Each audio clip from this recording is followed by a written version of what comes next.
So thanks for Success for giving me this platform to speak about what I hope will be a really important project in shedding light on the current state of rehabilitative services for children and young people living with and beyond the diagnosis of a brain tumour.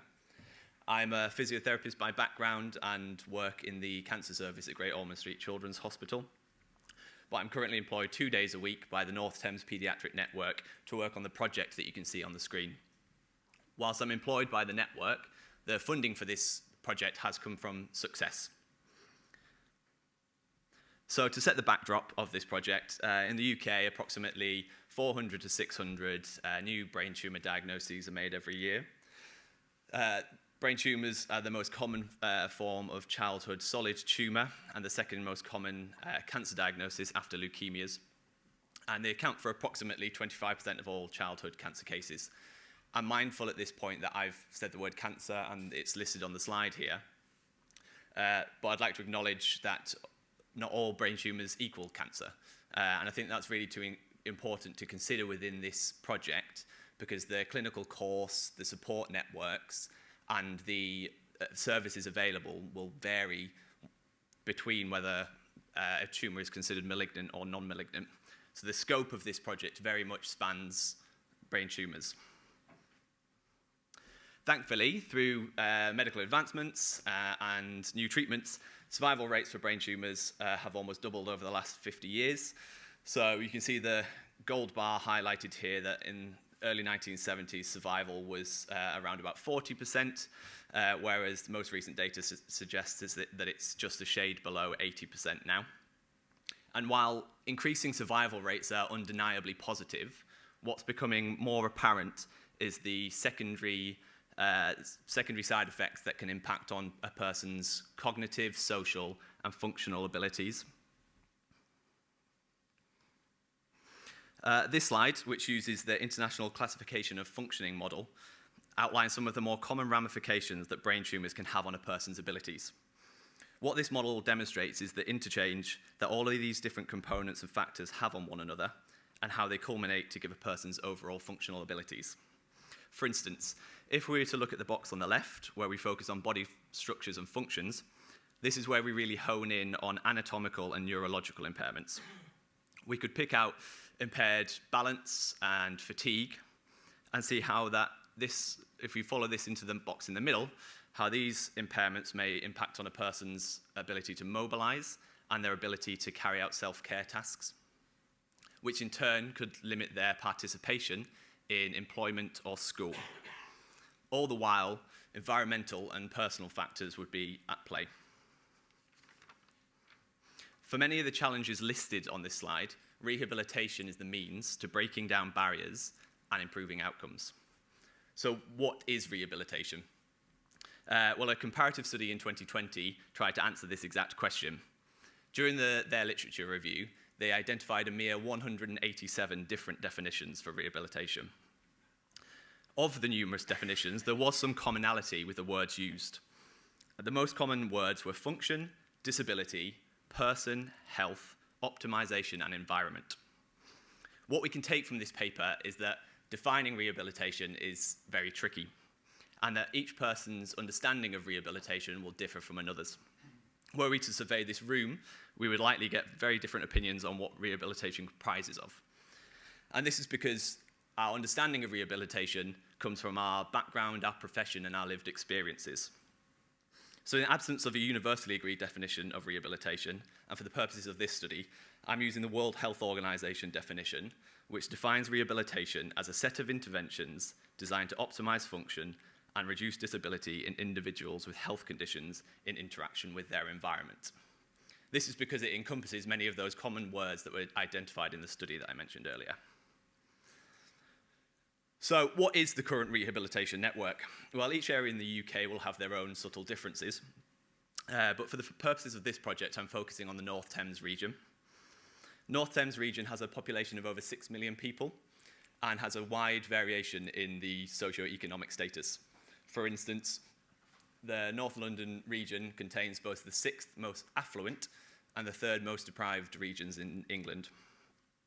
This map, which shows Gosh and UCLH as the red triangle in the middle as the primary treatment centre, as well as 19 shared care or local hospitals across the region.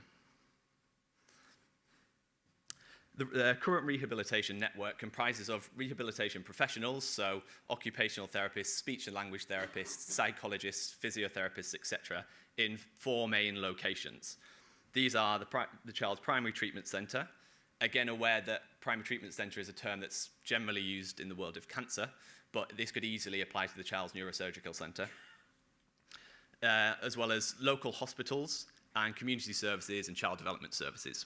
Now, a recent scoping exercise across those 19 hospitals that I identified earlier showed that provision from centre to centre varies massively, but that no centre has dedicated time, resources, or pathways in place for brain tumour rehabilitation. The rehabilitation network also comprises of specialist neurorehabilitation services, such as the Children's Trust, who are commissioned to provide dedicated rehab on a referral basis. However, these are included as an adjunct in this diagram because these rehab services are by no means accessed by all children and young people with brain tumours. There are a number of barriers that prevent children accessing centres, such as the Children's Trust. Geographically, the Children's Trust is based in Tadworth in Surrey, and a parent or carer is required to be on site at all times. As GOSH primarily serves the North Thames region, there are significant geographic and social barriers that preclude patients attending the Children's Trust. It's worth noting at this point that there are no dedicated neurorehabilitation beds in the North Thames region. Rehab centres often have quite high thresholds of acceptance, meaning that usually it's the most impaired children that can access the services, and those with more mild difficulties or perhaps unidisciplinary needs aren't able to access the services. So that's the current rehab network in a nutshell.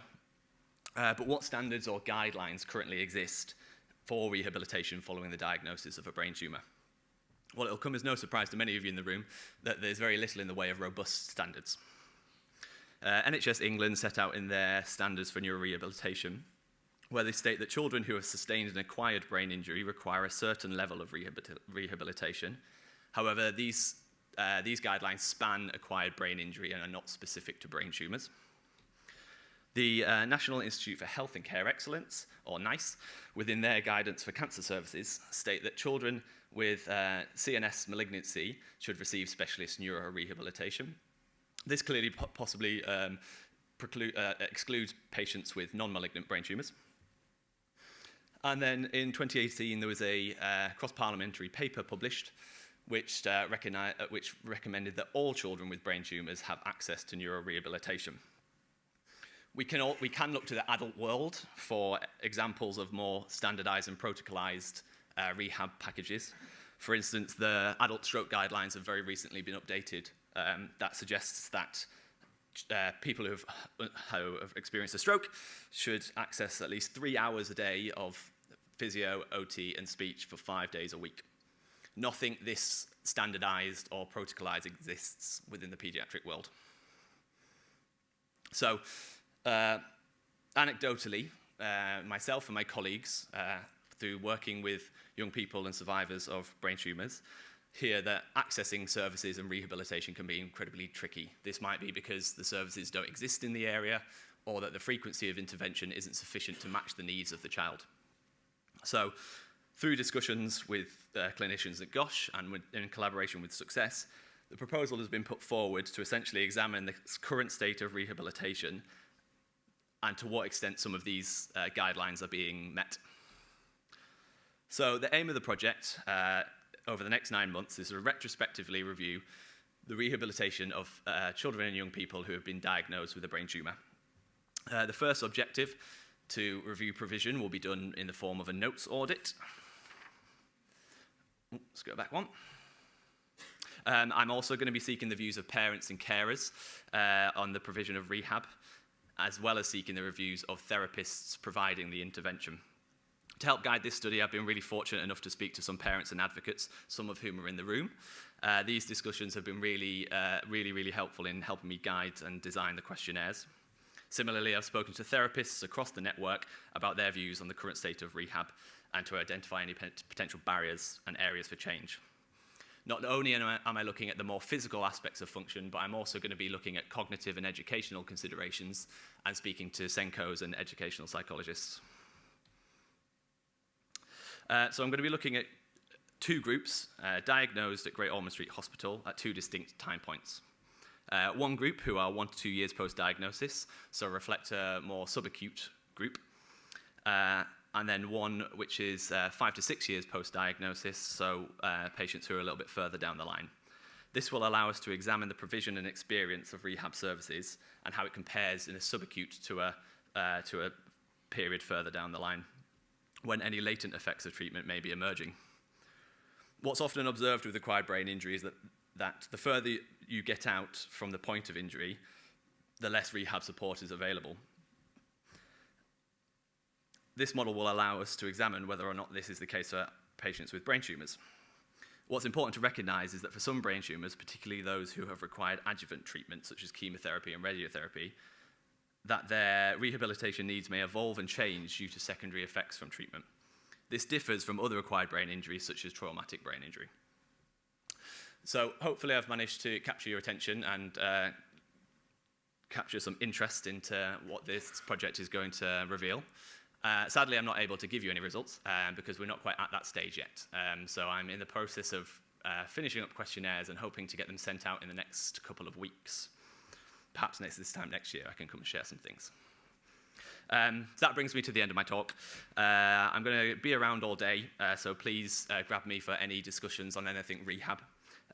Finally, I'd just like to say a big thank you to Success for funding this project, and also to anyone who's donated, and to the young people and adults in the room who continue to push for change.